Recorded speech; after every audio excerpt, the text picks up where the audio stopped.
Hello students, welcome है आपका अपने यूट्यूब चैनल पे। आज आपका 18 का शिफ्ट 1 का एग्जाम हो चुका है, थोड़ा सा लेट चल रहा है। 17 मार्च के शिफ्ट 3 के क्वेश्चंस और देख लो फटाफट से। सर्वाधिक लिंगानुपात वाला राज्य पूछा गया था, पता है आपको कौन सा? केरल। केरल का लिंगानुपात सबसे ज्यादा है, हमने आपको पहले भी बताया था, है ना। चलिए, सबसे कम कहाँ का है? हरियाणा का।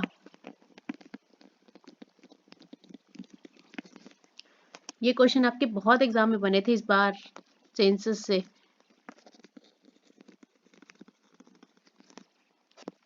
और अगर आप केंद्र शासित प्रदेश की बात करेंगे, ये तो आपके हो गए राज्य। अगर आप केंद्र शासित यूटीज लिख देती हूँ, ठीक है। अगर आप यूटीज की बात करेंगे जिसमें कि आपका लिंगानुपात कम है, तो आपका आ जाएगा दमन दीव। कितना? 618। हरियाणा का कितना? 877। केरल का लिंगानुपात सबसे ज्यादा है, कितना है? 1084। चलो आगे चलते हैं। नेक्स्ट क्वेश्चन है हमारे पास, तमिलनाडु के उप मुख्यमंत्री कौन है? उदयनिधि स्टालिन है। किसके बेटे हैं? एम के स्टालिन के बेटे हैं, सन ऑफ एम के स्टालिन।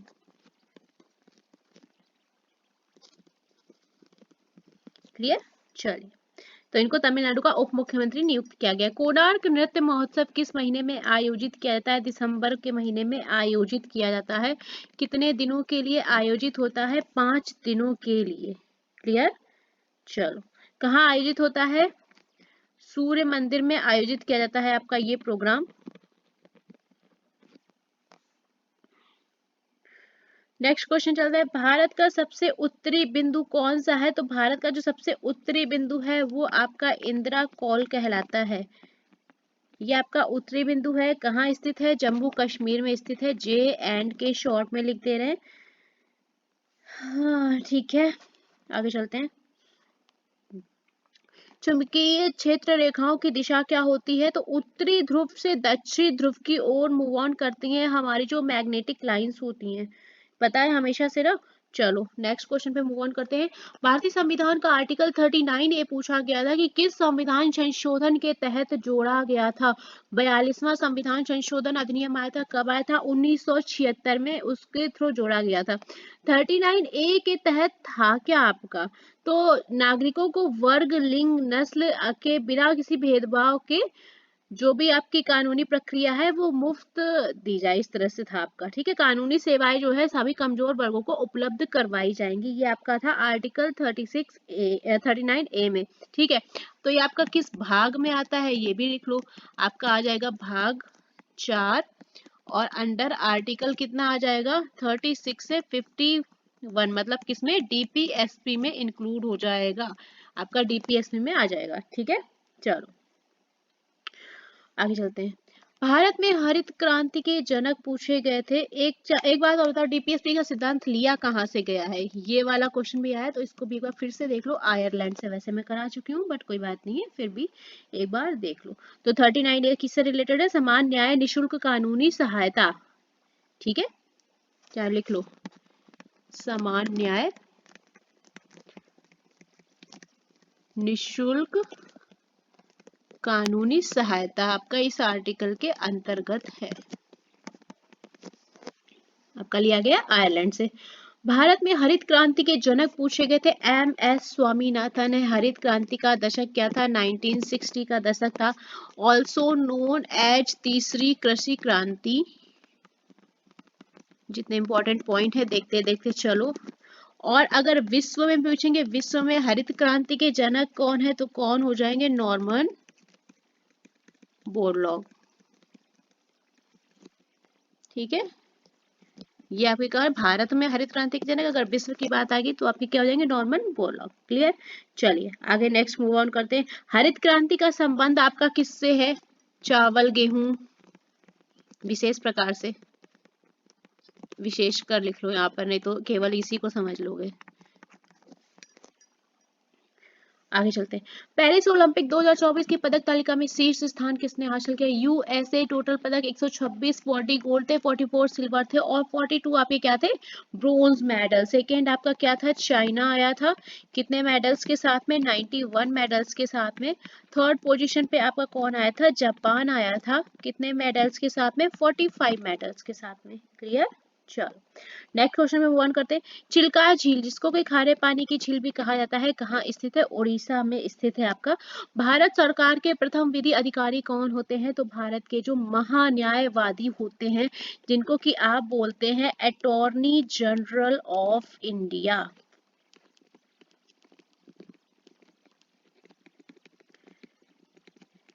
तो प्रथम विधि अधिकारी कौन होते हैं? अटॉर्नी जनरल ऑफ इंडिया होते हैं।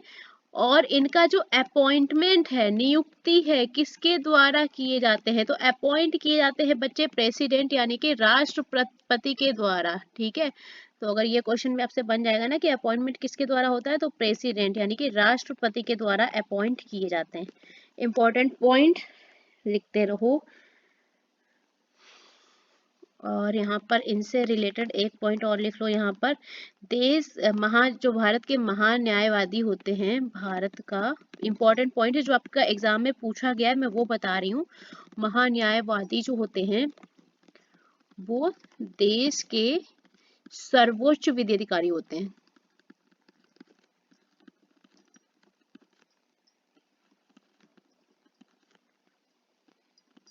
ठीक है,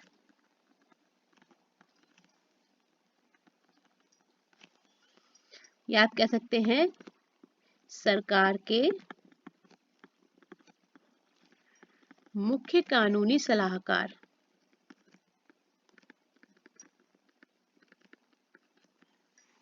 क्लियर? चलो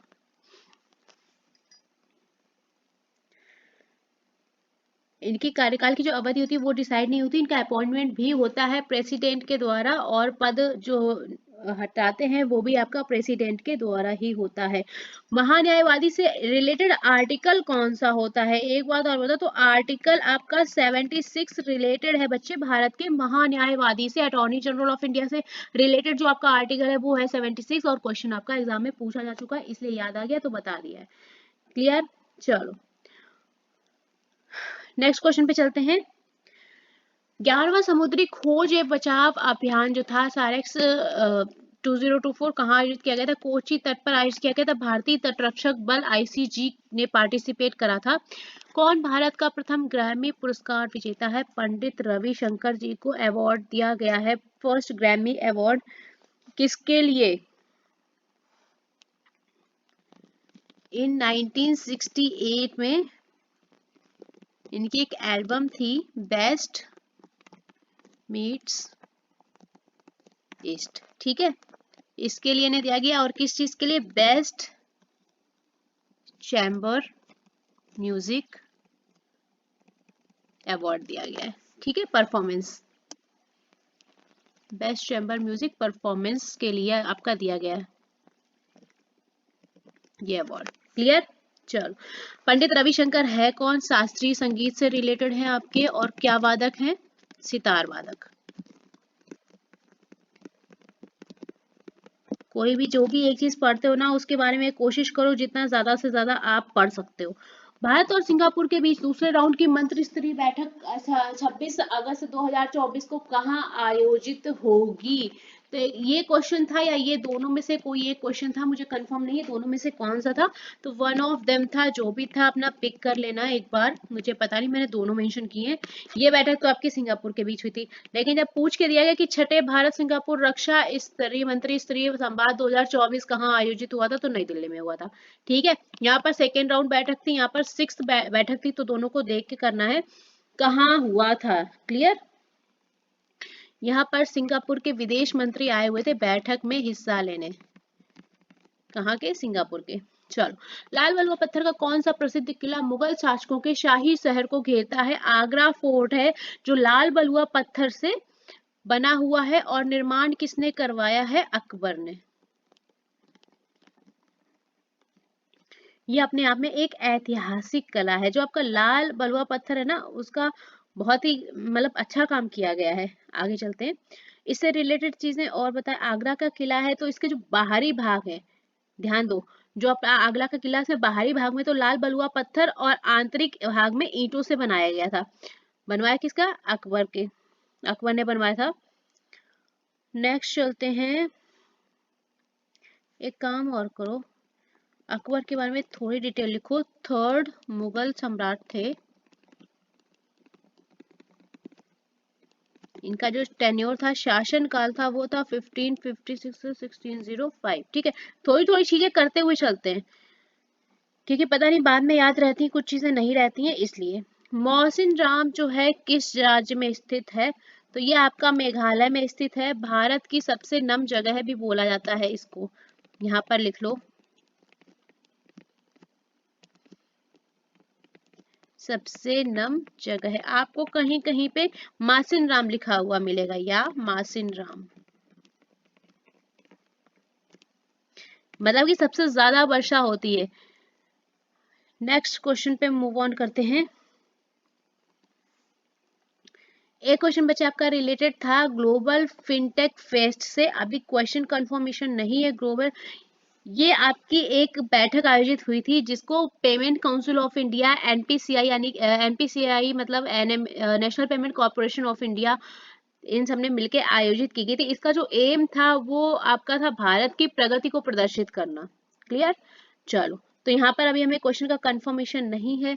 रिसेंटली जो चीजें हमें पता है फिनटेक फेस्ट के बारे में, तो जो 5th बैठक हुई थी इसकी 2024 में, वो आपकी महाराष्ट्र में ऑर्गेनाइज हुई थी। हो सकता है मैं आपको ये मेंशन कर रही हूँ, आपको कुछ याद आए इस क्वेश्चन से लेकर, तो एक बार हमें बताना कि ये आया था क्या। और अगर आप फुल फॉर्म की बात करेंगे तो हो जाएगा फिनटेक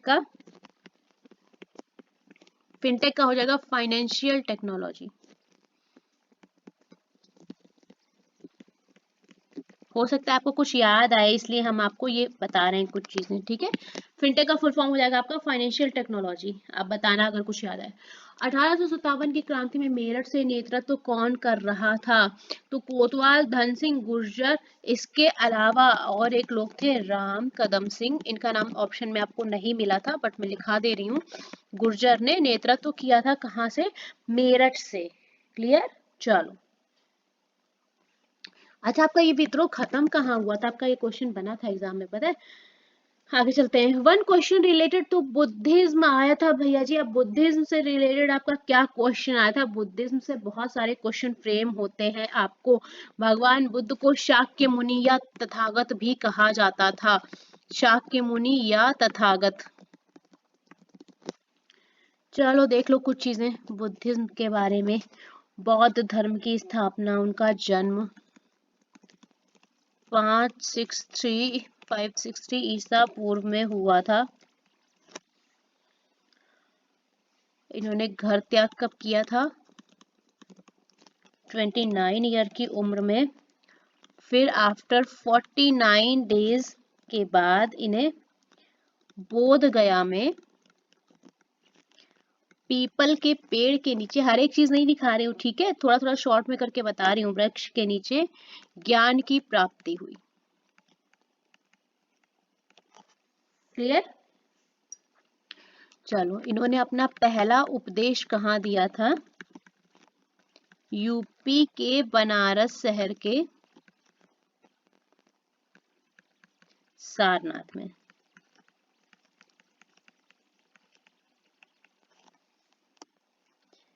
क्लियर? और जो ये घटना थी पहला उपदेश देने की, इस घटना का नाम जो कहलाया वो कहलाया धर्म चक्र प्रवर्तन। कुछ कुछ इंपॉर्टेंट पॉइंट्स लिखा दे रहे हैं क्योंकि हमें ये नहीं पता है क्वेश्चन क्या आया था, इसलिए हम आपको कुछ कुछ चीजें बता दे रहे हैं। ठीक है, चलो।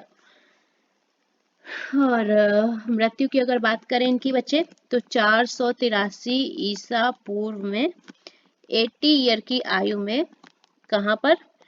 कुशीनगर, जो कि आपका कहाँ है? यूपी में, इनकी डेथ हो गई थी। और जो ये घटना थी ये आपकी कहलाई महापरिनिर्वाण।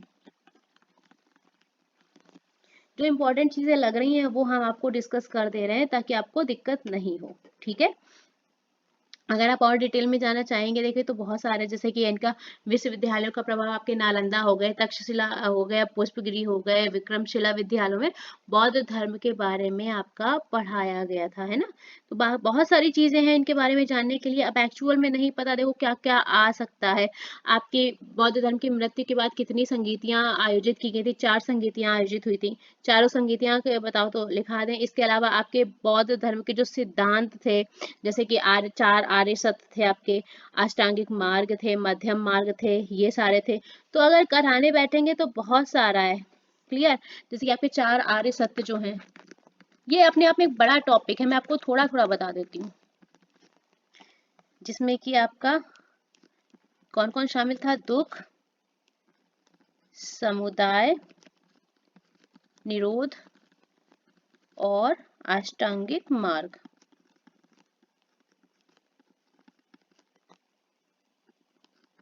ठीक है, ये आपके हो गए 4 आर्य सत्य के जो शामिल थे इसमें वो।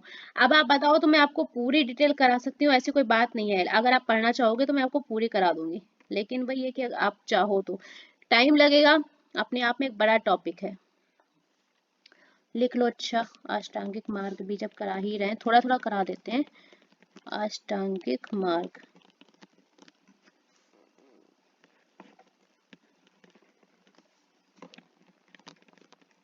पढ़ाने के लिए बहुत कुछ है, लेकिन वही टाइम की कमी और सब कुछ देखते हुए उतना नहीं करा पाते जितना कराना चाहते हैं। सम्यक वर्ड ऐड हुआ था, सब में ऐड कर लेना, मैं सब में नहीं लिखूंगी।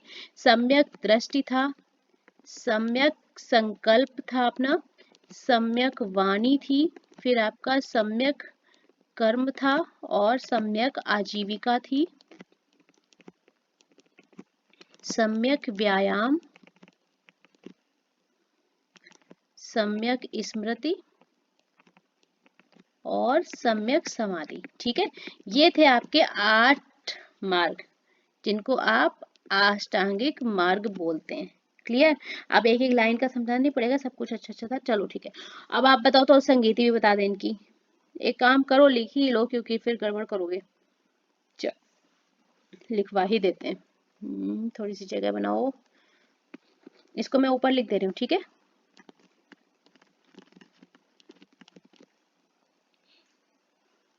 देखो 4 बौद्ध संगीतियां तो आपको पता होंगी ना, लेकिन 6 भी हुई थी, तो मैं आपको सारी लिखा देती हूँ।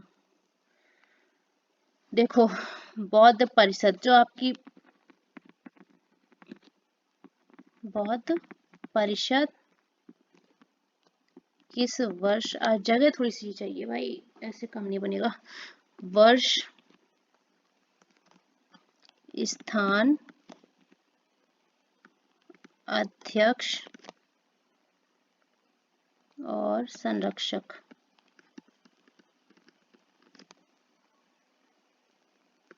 एक काम करो, थोड़ी सी क्लियर करूंगी, थोड़ा सा स्क्रीनशॉट लो फटाक से, पहले स्क्रीनशॉट लो फटाक से।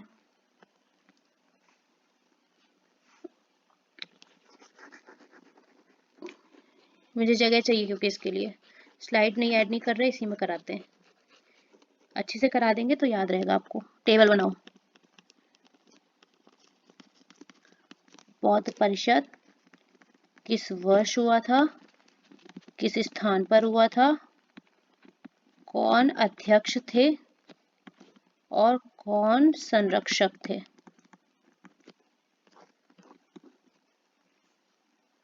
चलो लिखो।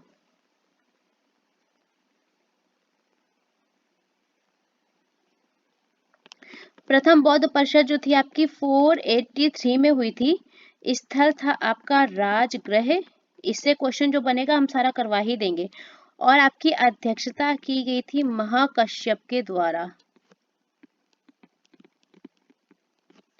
संरक्षक बोल सकते हैं या आप बोल सकते हैं राजा कौन थे, तो वो थे आपके अजात शत्रु।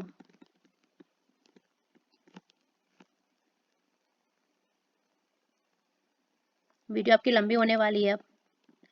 अजात शत्रु, ठीक है।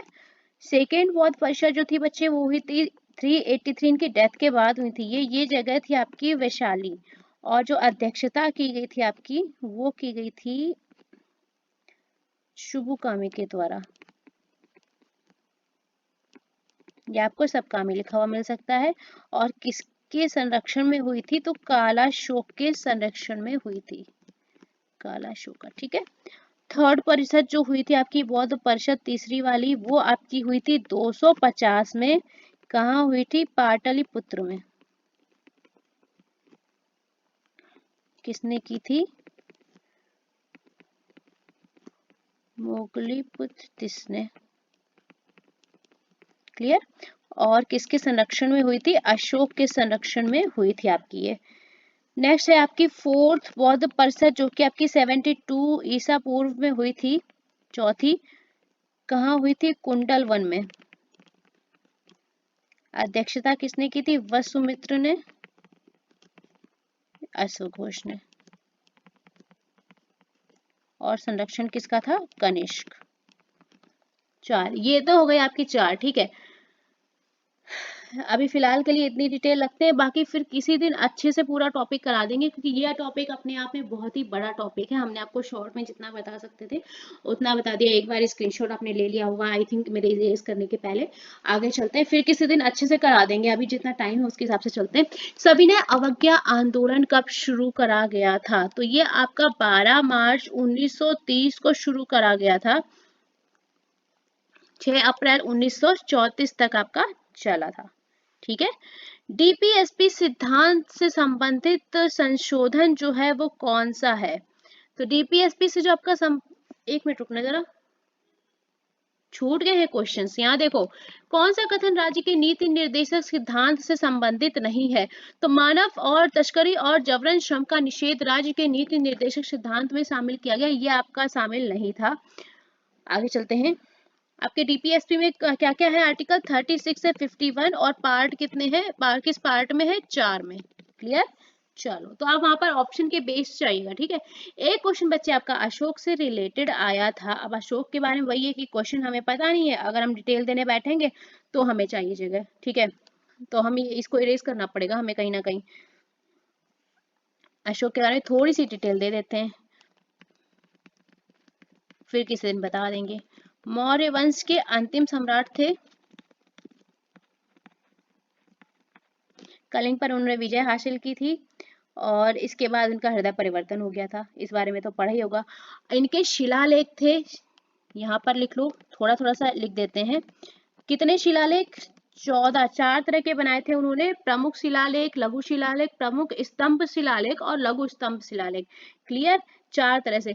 जो क्वेश्चन आपसे एग्जाम में बनता है कि किसने 1837 में पहली बार, ये अलग कॉन्सेप्ट है, पहली बार अशोक के शिलालेखों को पढ़ा था, ये क्वेश्चन आपसे बनता है।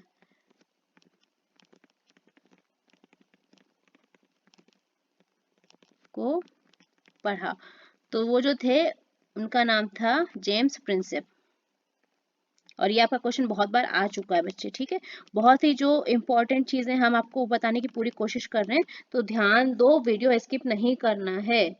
जो भाषा थी वो थी प्राकृत। आगे चलते हैं, देखो अभी डिटेल हमारे पास बहुत ज्यादा नहीं करवा सकते आपको, हम थोड़ी थोड़ी बता देते हैं। अगर आप नोट डाउन कर सकते हैं तो कर लेना, कुछ चीजें लिख लो। इनका जन्म था 304 और मृत्यु थी 232 ईसा पूर्व, ठीक है, समझ जाएंगे ऐसे। चलो, फेमस किस लिए थे, बिंदुसार के पुत्र थे, राजवंश में तीसरे राजा थे। कलिंग के युद्ध के बाद इन्होंने युद्ध का त्याग कर दिया था, धम्म की अवधारणा का विकास किया था इन्होंने। और जेम्स प्रिंसिप वाला हमने आपको बता दिया है, हाँ ठीक है। चलो, 14 शिलालेख की स्थापना की, अशोक की धम्म नीति का विस्तार किया। चलो, अब एक काम करते हैं, इसको मैं बाद में फिर से करा देती हूँ। आपका अशोक और बुद्ध और जैन धर्म किसी दिन में टाइम निकाल के आपको अलग से करवा दूंगी, क्योंकि ये इंपॉर्टेंट टॉपिक इस बार बना है, और अभी हम कराएंगे नहीं क्योंकि टाइम बहुत ज्यादा लग जाएगा और आपका वीडियो बहुत लंबा हो जाएगा। आगे चलते हैं, मैं आपको करा दूंगी, ठीक है, ये आपको पीडीएफ प्रोवाइड कर दूंगी आज या कल में। सविनय अवज्ञा आंदोलन कब शुरू हुआ था आपका, हमने आपको बताया था कब शुरू हुआ, आपका 12 मार्च 1930 से शुरू किया गया था, वैसे आपको ईयर मिलता है, और खत्म हुआ आपका 6 अप्रैल 1934 में। किसके द्वारा शुरू किया गया था, आपका महात्मा गांधी जी के द्वारा आपका ये आंदोलन शुरू करा गया था। आगे चलते हैं, और शुरुआत इसकी कहां से हुई थी, 12 मार्च 1930 में। किस यात्रा के साथ हुई थी, तो दांडी यात्रा के साथ हुई थी। जितना क्वेश्चन समझ में आता, अगर कोई क्वेश्चन छूट जाए ना तो प्लीज हमें जरूर से जरूर बता देना। कितने प्रतिनिधियों के साथ अहमदाबाद के साबरमती आश्रम से ये आंदोलन शुरू हुआ था, ये बताओ। तो यहाँ पर एक पॉइंट लिख लो, इंपॉर्टेंट पॉइंट ही पूछ लिया था कि 18 प्रतिनिधि के साथ ही आपका ये कार्यक्रम शुरू हुआ था। कहाँ से? अहमदाबाद से, अहमदाबाद के साबरमती आश्रम से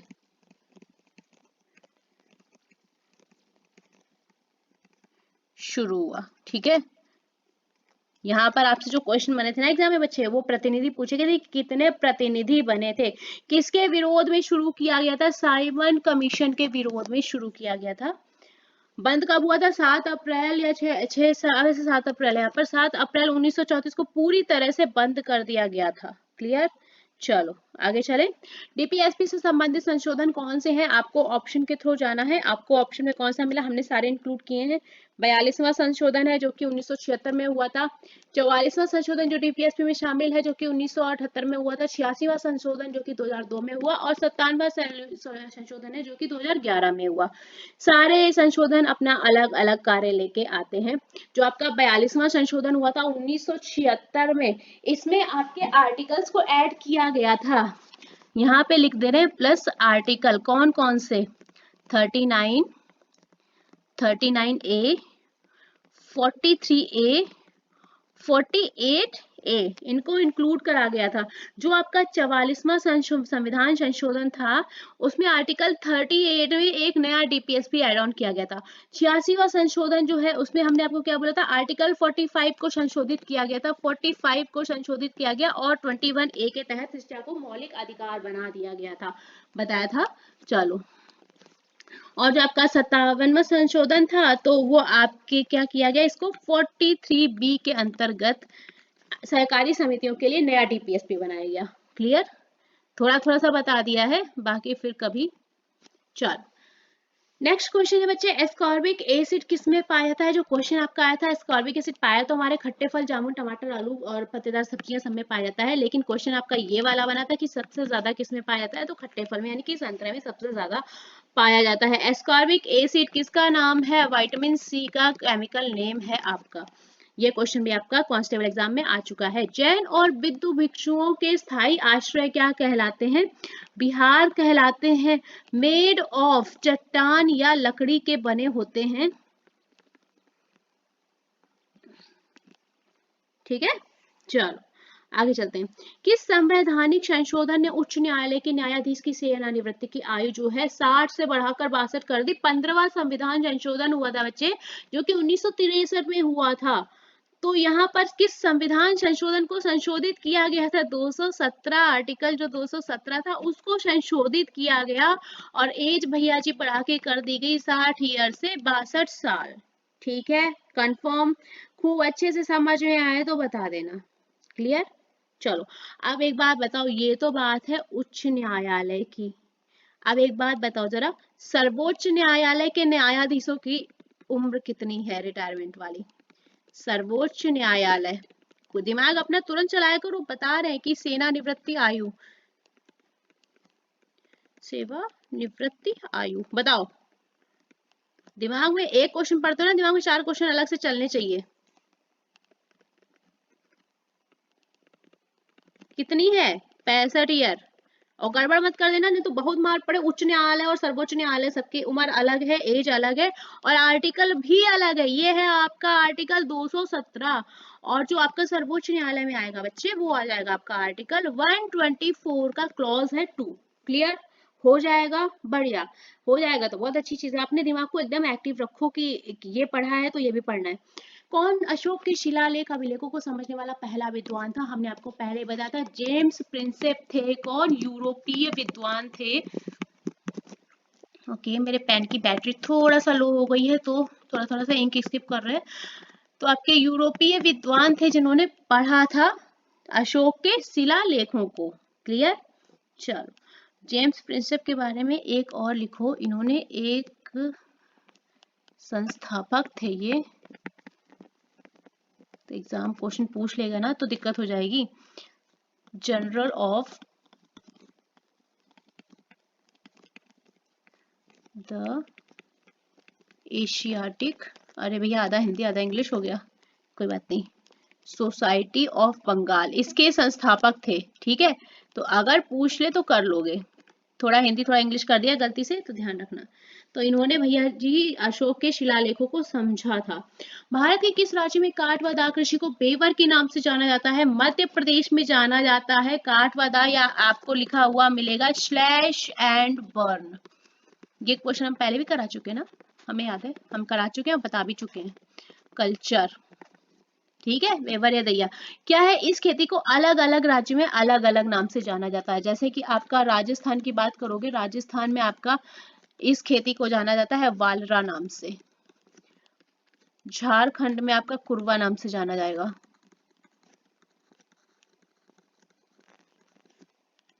ठीक है, और केरल में आपका पूनम नाम से जाना जाएगा। केरल में आपकी झूम खेती, दाख खेती कहलाती है पूनम। उड़ीसा में आपकी कहलाएगी पोडू। आंध्र प्रदेश में आपकी कहलाएगी पोडू। और उत्तर भारत, पूर्वी उत्तर भारत या उत्तर पूर्वी भारत में ये आपकी कहलाएगी झूम नाम से। ठीक है, चलो आगे क्वेश्चन में मूव ऑन करें। झूम खेती, या यहाँ इसको बोलते हैं झूम से नहीं, शिफ्टिंग कल्टीवेशन भी बोल देते हैं, तो इसको ध्यान रखना, शिफ्टिंग कल्टीवेशन।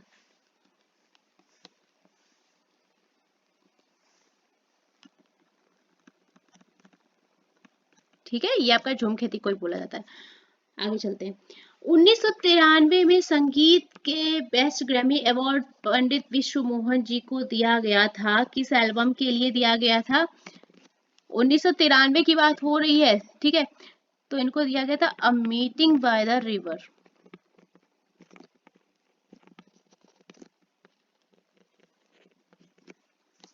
चलो, सबसे ज्यादा वर्षा कहाँ होती है? मौसिनराम में होती है। और कहाँ होती है? ये मेघालय में। ये क्वेश्चन रिपीट हो गया ना, हम करा चुके हैं। चलो, है किस जिले में? तो पूर्वी खासी हिल जिले में है, ये भी लिख लो, पूर्वी खासी हिल्स जिले में। एक क्वेश्चन बच्चे आपका ऋग्वेद से आया है, मंडल पूछे गए थे, आई थिंक 10 होते हैं। वेद के बारे में हम आपको काफी चीजें बता चुके हैं। लिखना चाहोगे कुछ फिर से? लिख लो थोड़ा, क्योंकि पहले एग्जाम में बताया था, एमटीएस में बताया था मेरे ख्याल से। वेद कितने बताए थे मैंने आपको? 4। थोड़ी थोड़ी सी डिटेल लिख लो। ऋग्वेद, सामवेद, यजुर्वेद और अथर्ववेद। 4 तरह के वेद बताए थे, और जब हमने आपको बताए थे, हमने आपको सारी चीजें लिखाए भी थे। जो आपका ऋग्वेद है वो सबसे पुराना वेद है। एक एक डिटेल बताई थी, अलग से ही टॉपिक करवाया था हमने आपको, किसी वीडियो में ही बताया था। कितनी पुस्तकें शामिल है? 10 पुस्तकें या मंडल कह सकते हैं आप, 10 मंडल, जिसमें लगभग 10,600 छंद हैं और 1028 भजन हैं। ठीक है, जितनी इंपॉर्टेंट डिटेल रहेगी वो हम आपको बता दे रहे हैं। फिर आपका दूसरा वेद है यजुर्वेद, के बारे में लिख लेते हैं थोड़ा। तो ये आपकी कर्म कांड की बुक है। कर्म कांड मतलब जैसे कि आपका सस्वर पाठ, मंत्र मंत्र सस्वर पाठ, अनुष्ठान है, पूजा है, सूत्र है, ये सब आपका इंक्लूड करा गया है आपका यजुर्वेद में। ठीक है, चलो, यजुर्वेद की डिटेल, थोड़ा सा जगह कम है। एक काम करो, यहाँ पर मैं लिख दे रही हूँ यजुर्वेद फिर से। 40 अध्याय हैं, 1875 श्लोक हैं। सबसे ज्यादा इसमें लिए गए हैं किससे? ऋग्वेद से। ठीक है, चलो, यजुर्वेद भी आपका 2 तरह का बोला गया है, शुक्ल और कृष्ण। आप बाकी किसी और दिन डिस्कस करेंगे, वैसे हम आपको ये करवा चुके हैं। सामवेद की बात कर लेते हैं। इसको बुक्स ऑफ सॉन्ग भी बोला जाता है, मंत्रों का वेद।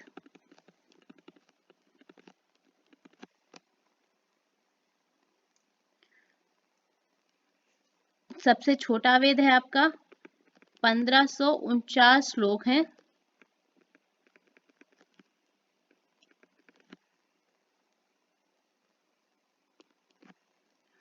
और known as book of song. ठीक है, गीत ग्रंथ भी बोला जाता है इसको। नेक्स्ट चलते हैं हम अपने अथर्ववेद पे। तो अथर्ववेद आपका चौथा वेद है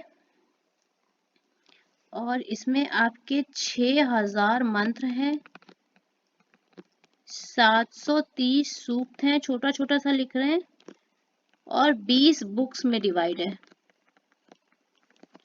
1200 प्लस सूत्र जो हैं आपके, वो आपके ऋग्वेद से लिए गए हैं। ठीक है, तो छोटी सी डिटेल हमने आपको प्रोवाइड कर दी है तब तक के लिए।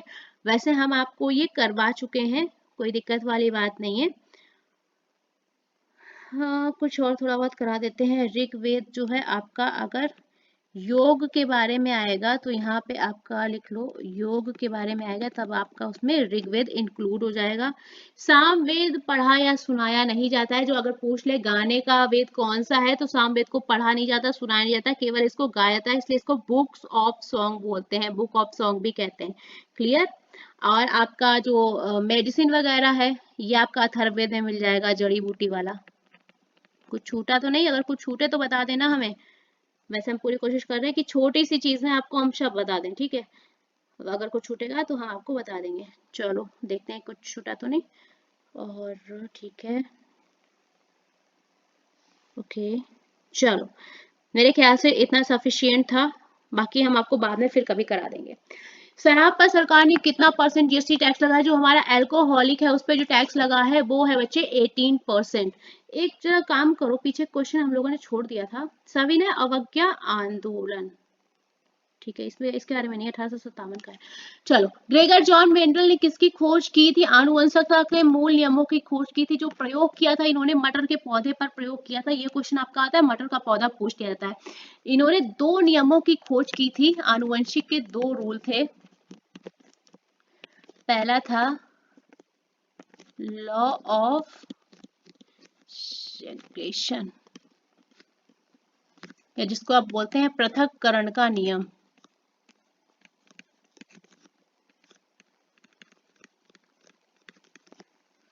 और दूसरा था लॉ ऑफ इंडिपेंडेंट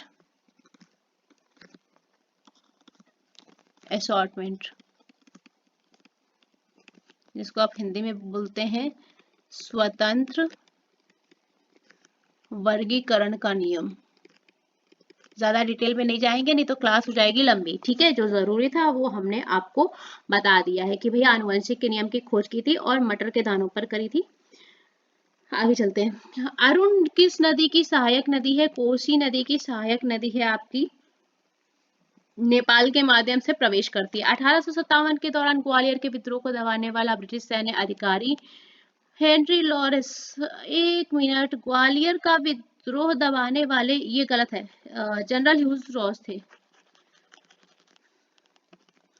सॉरी, थोड़ा सा जल्दी हम भी काम करते हैं। ह्यूग रोज।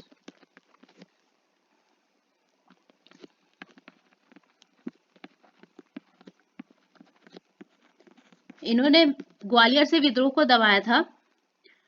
सर कॉलिन ने, देखो सर कॉलिन कैंपबेल थे, हमने आपको लिखा था कानपुर, बरेली और दिल्ली से विद्रोह को दबाया था। हेनरी लैवलॉक ने लखनऊ से दबाया था, और यहाँ पे प्लस सर कॉलिन कैंपबेल का भी नाम था लखनऊ के उसमें दबाने में। लॉर्ड कैनिंग का किसमें रोल था? भारत के गवर्नर जनरल थे। कब? 1857 में।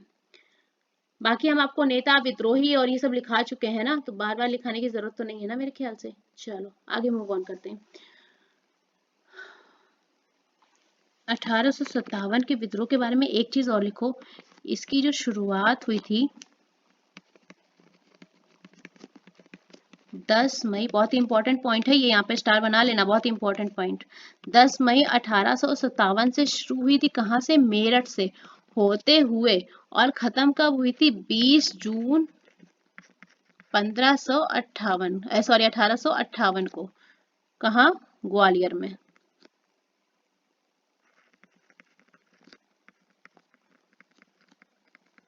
ठीक है, ये था इसका पूरा कार्य। चलो, सिपाही विद्रोह भी कहा जाता है, प्रथम क्रांति भी कहा जाता था इसको।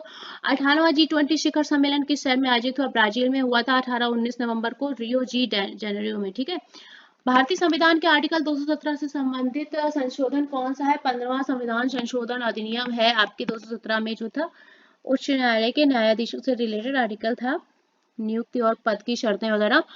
1857 का भारतीय विद्रोह किस शहर में समाप्त हुआ? ग्वालियर। अभी हमने यही आपको डेट्स लिखाई हुई ना, शुरुआत आपकी मेरठ से हुई थी और खत्म क्या हुआ? सिपाही विद्रोह भी कहा जाता था, या पहला विद्रोह। अभी हमने आपको पिछले क्वेश्चन में यहाँ पे डेट लिखाई है ना, ये वाली 20 जून 1858 को, लिख लो।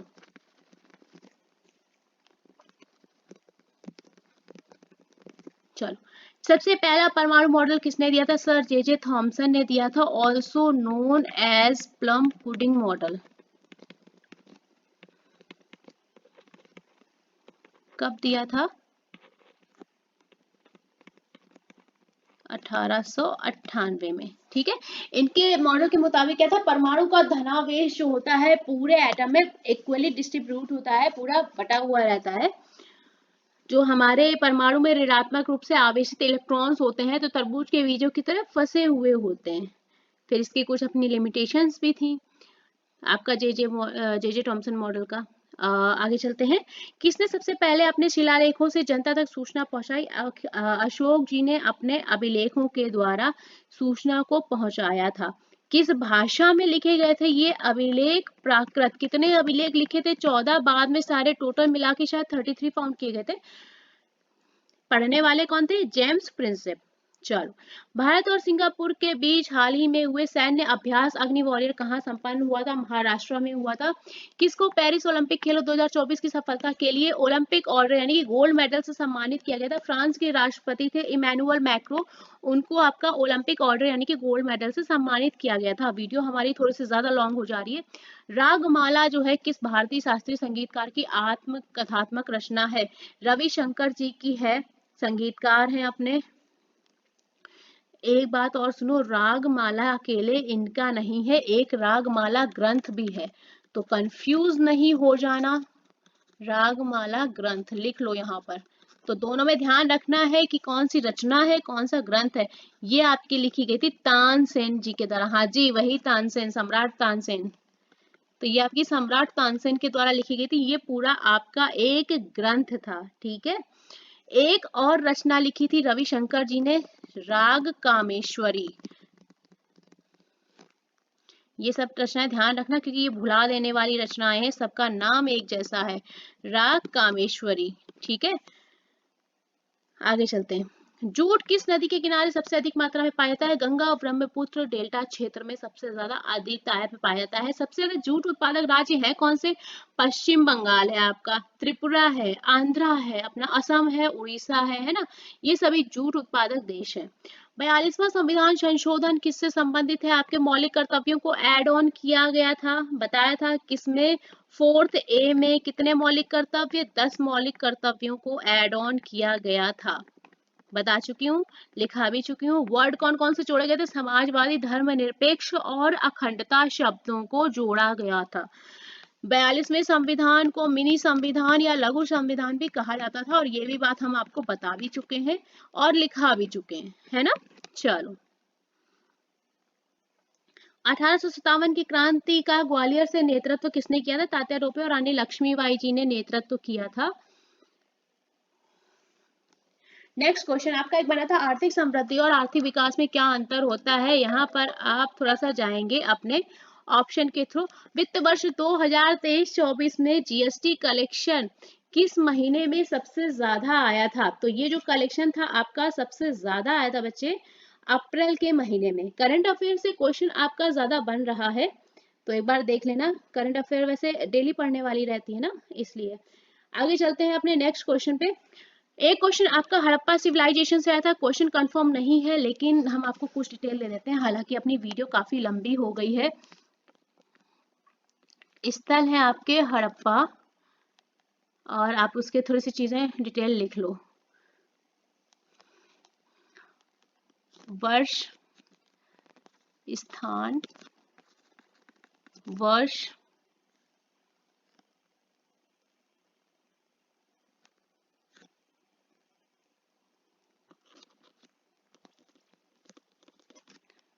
फिर यहाँ पर लिख लो स्थान कहाँ पर अवेलेबल है और उत्खनन करता। थोड़ा सा वीडियो लंबा हो जाएगा मुझे पता है, बट बहुत ही इंपॉर्टेंट चीज करा रहे बच्चे, कर लो एक बार, क्योंकि हो सकता है आगे मैं भूल जाऊं और आप भी ध्यान ना दो तो फिर वो मतलब नहीं बनता ना। हड़प्पा सभ्यता की खोज 1921 में किस स्थान पर? पंजाब में। पंजाब में कहा? शाहीवाल जिला। उत्खननकर्ता कौन थे? दयाराम साहनी। फिर आपकी आती है मोहनजोदड़ो। स्थल है आपका मोहनजोदड़ो। किस वर्ष? 1922 में। कहा? सिंधु नदी के तट पर। जिला कौन सा? लड़काना। उत्खननकर्ता कौन थे? R.D. बनर्जी। ठीक है। थर्ड, कालीबंगा। ईयर कौन सा? 1953। स्थान राजस्थान। और उत्खननकर्ता कौन थे? अमलानंद घोष। घोष बाबू। नेक्स्ट, लोथल। लोथल आपका पूछा गया था अभी कांस्टेबल एग्जाम में, अभी अभी 2025 के ही एग्जाम में। लोथल ईयर क्या है? 1953। और प्लेस पूछा था कि कहाँ है, तो आपका गुजरात में है, और गुजरात ऑप्शन में देके पूछा था। और खोजकर्ता कौन थे? R. Rao. Next, Surkotada. Year 1964। Place आपका वापस गुजरात हो जाएगा, और उत्खननकर्ता हो जाएंगे JP जोशी जी। नेक्स्ट, वनवाली भी आया था, याद है? वनवाली हरियाणा देके पूछा था, कांस्टेबल 2025 एग्जाम में ही आया था। कब? 1974 में। कहाँ है आपका? हरियाणा में है, हमारे हरियाणा में है। R.S. विस्ट के द्वारा खोजा गया था। और सातवां लिखो, धोलावीरा। धोलावीरा ईयर आपका हो जाएगा 1968। आपका प्लेस हो जाएगा गुजरात में है, और खोजा गया था JP जोशी के द्वारा। बहुत ही इंपॉर्टेंट चीज हमने आपको बता दी एक शॉर्ट नोटिस पे। तो आपको अगर सही लगे भाई इन्फॉर्मेशन तो वीडियो को लाइक करना, शेयर करना है ना, थोड़ा सा हमारी मेहनत को भी लगे कि हाँ हमने कुछ सही मेहनत की है। चलो, लगभग लगभग हमने आपका काम कर दिया है। अच्छा एक बात बताओ, हड़प्पा सभ्यता की खोज हुई थी, उसमें क्या क्या निकला था? देखो, मानव शरीर संरचना, बलुआ पत्थर की मूर्तियां, अन्न भंडार, बैलगाड़ी, देवी माँ की मिट्टी की आकृतियां, ये सब आपकी प्राप्त हुई थी, है ना? कौन सी सभ्यता थी ये भी लिख लो, कांस्य युगीन सभ्यता थी। कांस्य युग की सभ्यता थी, याद रहेगा। चलो, यहाँ पर आपका जो चीज था बहुत अच्छे से ऑर्गेनाइज्ड, एकदम वेल ऑर्गेनाइज्ड था। चलो, एक क्वेश्चन आपका GDP GNP से रिलेटेड मिला था, क्वेश्चन पता नहीं करंट अफेयर से रिलेटेड था, मैंने मेंशन कर दिया है भैया जी, अब आप पढ़ लेना। तो हमने कल की सारी शिफ्ट कंप्लीट कर ली फाइनली। आज आपका शायद लास्ट डे है एग्जाम का। एक बात शेयर करना चाहूंगी आप लोगों से, प्लीज अपना रिव्यू एक बार शेयर करना। वैसे हम कांस्टेबल एग्जाम का रिव्यू कराने नहीं वाले थे, कुछ प्रॉब्लम भी रही और हम करा भी नहीं पाए सही से। अगर आपको अच्छी लगे वीडियो तो चैनल को जरूर से जरूर लाइक एंड शेयर कीजिए, सब्सक्राइब कीजिएगा। हमने भी काफी मेहनत की थी अपने लेवल से, हमने थोड़ा सा आप में ही कोशिश की कि आपको हेल्प मिले। जितना हमने अभी तक आपको करवाया, हमें लगता है उससे कहीं ना कहीं आपको हेल्प मिली भी होगी। चलिए, हम अपने सेशन को यहाँ पर खत्म करते हैं। कभी किसी दिन एक लाइव वीडियो पे आके आप लोगों से थोड़ा सा बातें करना चाहेंगे। काफी टाइम हो गया हमको पढ़ाते हुए, तो हम ये सोच रहे हैं कि एक छोटी सी टॉक की जाए अपने स्टूडेंट्स के साथ में। थोड़ा सा मन है, बस ऐसे ही देखते हैं कि किसके साथ क्या प्रॉब्लम्स हैं, क्या समस्याएं आ रही हैं पढ़ने में, या एक चैट ग्रुप ओपन किया जाए आप लोग के डिस्कशंस, आप लोग की समस्याओं के लिए। काफी बच्चे परेशान रह रहे हैं, फ्रस्ट्रेटेड रह रहे हैं। जिन बच्चों का हो रहा है भाई उनको तो वेल रन है, जिनका नहीं हो रहा वो डिप्रेस्ड हो रहे हैं थोड़ा सा। एक तो ऑलरेडी वैकेंसीज कम है ना। एनटीपीसी में भी देखिए वैकेंसीज आपकी ग्रुप डी जितनी आनी थी उतनी नहीं आई है, बच्चा बहुत अपसेट रह रहा है। मैं आप लोगों से सिर्फ इतना बोलूंगी, देखिए आज आपका लास्ट डे है, आप वेट मत करो किसी चीज का, आप रिजल्ट का वेट मत करो। अगर आपका अपकमिंग एग्जाम कोई भी लगा बच्चे, रिजल्ट आना है वो आ जाएगा, आपके वेट करने से नहीं होना है। आप वेट करते रहोगे, रिजल्ट को जब आना है वो तभी आएगा, है ना। तो वेट नहीं करना है, अपने प्रिपरेशन को आगे फॉरवर्ड करना है, ठीक है। रुकना नहीं है कि आप वेट कर रहे हो, वेट करना कुछ है ही नहीं, वो आप टाइम वेस्ट कर रहे हो। आपको अपना अपकमिंग एग्जाम की प्रिपरेशन शुरू कर देनी है। आपका एग्जाम खत्म हुआ है, थोड़ा सा भाई चलो ठीक है रेस्ट ले लो, थोड़ा सा घूम लो, मूवी भी देख लो, बस ठीक है। बट आगे कैरी ऑन करना है क्योंकि वैकेंसीज बहुत कम है, पर सीट कंपटीशन बहुत ज्यादा है ना। चलिए, तो सेशन को यहाँ पर खत्म करेंगे। हमने वीडियो बहुत ज्यादा लंबी कर दी, उसके लिए सॉरी, बट कोशिश की आपको एग्जाम ओरिएंटेड चीजें प्रोवाइड करने की। चलिए, नए बच्चे अगर आते हैं, कोई ऐसा बच्चा जो नया है, तो उसको रिक्वेस्ट करूंगी आप टेलीग्राम पे ऐड हो जाइए हमारे साथ कुछ टाइम के लिए, इवन जब तक आपका एग्जाम है, ठीक है। क्योंकि टेलीग्राम चैनल को भी हम बहुत ज्यादा आगे नहीं ले जाएंगे। हमें ऐसा लगता है जिन बच्चों का एक सोशल साइड भी एक तरह का नशा है जो आपका टाइम वेस्ट ही करता है, इसलिए मैं सबसे वैसे भी रिक्वेस्ट करती हूँ, आपको कुछ पढ़ाई रिलेटेड पूछना है तो ही आप पूछिए, वरना नॉर्मल चिट चैट से बचें, सोशल साइट से थोड़ा सा दूर ही रहें, ठीक है। चलिए, वीडियो को यहाँ पर खत्म करते हैं। और जो बच्चे हमारे साथ अब तक के लिए एड ऑन हुए हैं उन सभी को तहे दिल से बहुत ज्यादा थैंक यू, आपने इतना पेशेंस दिखाया, हमारे साथ ऐड रहे, हमें भी बहुत अच्छा लगा। चलिए, वीडियो को खत्म करते हैं, साथ में बने रहिएगा।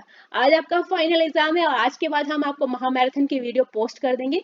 इसके बाद हम डिसाइड करेंगे आगे हमें एनालिसिस कराना है या नहीं कराना है, क्योंकि हम कांस्टेबल का एनालिसिस नहीं कराने वाले थे, बट बच्चे आप लोग ने बोला, उस समय जो डिवाइसेस अवेलेबल थे उसके थ्रू हमने कराया भी। आगे का मेरा थोड़ा सा प्लान नहीं है एनालिसिस करवाने का, इसलिए तो कोई बात नहीं है, कोई ना कोई तो कराएगा, मैं नहीं कराऊंगी, कोई ना कोई आपको करा ही देगा। ऐसा नहीं है कि आप लोग सिर्फ मेरे भरोसे रहते हैं ना, वो तो मुझे भी पता है। तो आप कहीं ना कहीं एडजस्ट कर लेंगे, एनालिसिस का मेरा थोड़ा सा मूड नहीं है कराने का। चलिए, थैंक यू सो मच। जो भी हमारे साथ बच्चे ऐड हैं उन सभी का बहुत दिल से शुक्रिया। नए बच्चे आप लोगों से सभी से रिक्वेस्ट करेंगे प्लीज टेलीग्राम को ज्वाइन कर लीजिए जब तक कि आपका एग्जाम रहता है, तब तक फिर आप अपनी इच्छा के अकॉर्डिंग उसको स्किप कर सकते हैं, लीव कर सकते हैं, ठीक है। चलिए, फिर मिलते हैं आपसे जल्दी आज के वीडियोस के साथ, तब तक के लिए साथ में बने रहिएगा।